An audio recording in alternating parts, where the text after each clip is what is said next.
Aşgabatda hawanın temperaturasy gündüz kölegede 43 gradusdan aşýan we gecelerine 30 gradusa golaýlaýan mahaly şäher ilatynyň suw üçünçiligi ençeme sagytlap kesildi.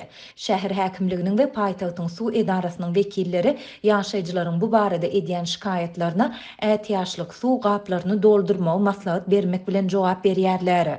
25-nji iýulda ýerden sagat 5:30-da oýananymda suwun kesilendigini bilip galdym. Käbir ýaşaýjylar suwun kesilendigini daňdan sagat 4-de bilipdirler diýip Azatlyk radiosynyň paýtagtdaky habarçysy aýtdy. Şäheriň Parahat 1, 2, 3, 4 we 7 etrapçalarynyň şeýlede 11-nji etrapçasynyň suw üçünçiligi 24-nji iýuldan 25-ne geçilen giýje kesildi.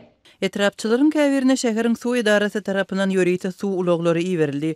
Ýaşaýjylaryň köpüsi bu uloglardan ätýaşdaky suw gaplaryny dolduryp aldy. Ýöne suw uloglary iýerilmedik etrapçylar hem bar. Etrapçylaryň suw üçünçiligi ýerden sagat 9:30-da 11:30 aralygynda tapgyrlaýan esasda gaýtadan dikeldilip başlandy. Dip habarçy belledi. Parahat bir etrapçasyna bolsa 20 sagatdan soň suw berildi. Etrapçanyň ýaşaýjylarynyň suw üçünçiligi 25-nji iýulda ikindin wagty dikeldilip başlandy.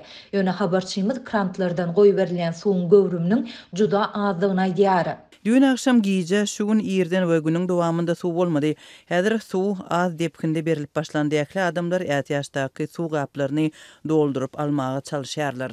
Dip paýtagtdaky beýleki bir habarçymyz 25-nji iýulda ikindin wagty gurrun berdi. Suw üçünçiliginiň kesilmegi, alternativ üçünçiligiň kadaly ýola goýulmazlygy we suwun kesiljekdigi barada häkimetler tarapyndan öňünden habar berilmezligi ýaşaýjylaryň ençemesinde nägilelik döredýär. Ýaşaýjylar şäher häkimliginiň we paýtagtyň suw edarasyna jaň edip, suwun güýjüniň petliginden şikaýet edýärler. Bu edaralaryň wekilleri ýaşaýjylara ähli zatdan habarly aýdyp garaşmagy we ätýaşlyk suw gaplaryny doldurmagy maslahat berýärler. Azatlyk paýtagtlaryň suw üçünçiligindäki bökdünçlükler barada şäher häkimliginden we suw edarasyndan kommentari alyp bilmedi. Garaşsyzlyk ýyllarynda Türkmenistanyň dürli künjeginde suw öndürmäge we arasalamaga niýetlenen kärhanalaryň hemde suw basyş desalarynyň ençemesi gurulan bolsa-da ýurtda suw ýetmezçiligi ýyllar boýy problema bolmanda galýar. Paýtagtda we welaýetlerde ýaşaýyş hemde durmuş maksatly binalaryň suw üçünçiligi ençeme sagytlap käte birnäçe günläp kesilýär.